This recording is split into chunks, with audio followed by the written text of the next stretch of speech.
Assalamualaikum warahmatullahi wabarakatuh. Saya Miss Neni, saya mahasiswi Politeknik Aceh, jurusan Elektronika Industri, tahun angkatan 2016.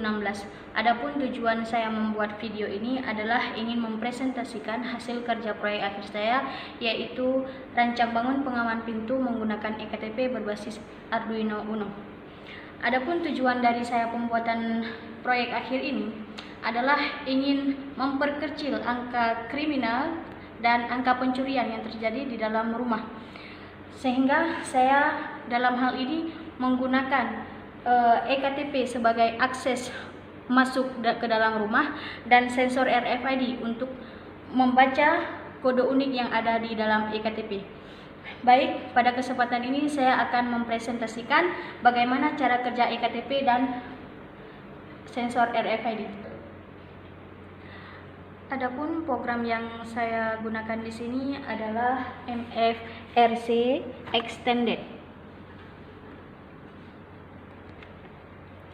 Sekarang mari kita masuk ke dalam untuk penguploadan program ke dalam Arduino Uno.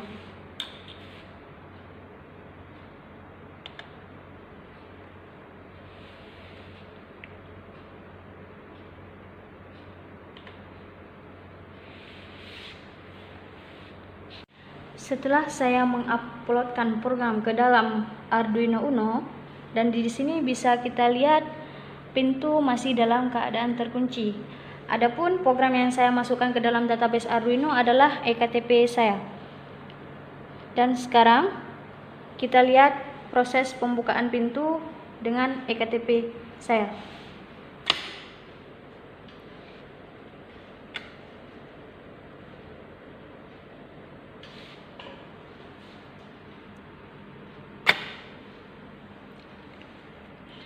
Dan delay di sini hanya 10 detik sehingga pacokan dari solenoid akan tertutup kembali.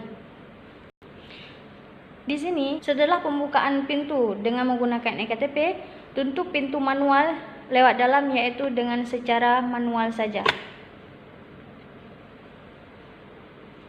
Ya.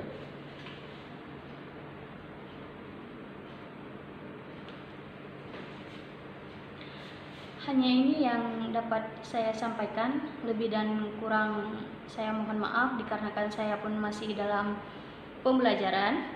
Akhirul kalam, wabillahi taufiq wal hidayah. Assalamualaikum warahmatullahi wabarakatuh.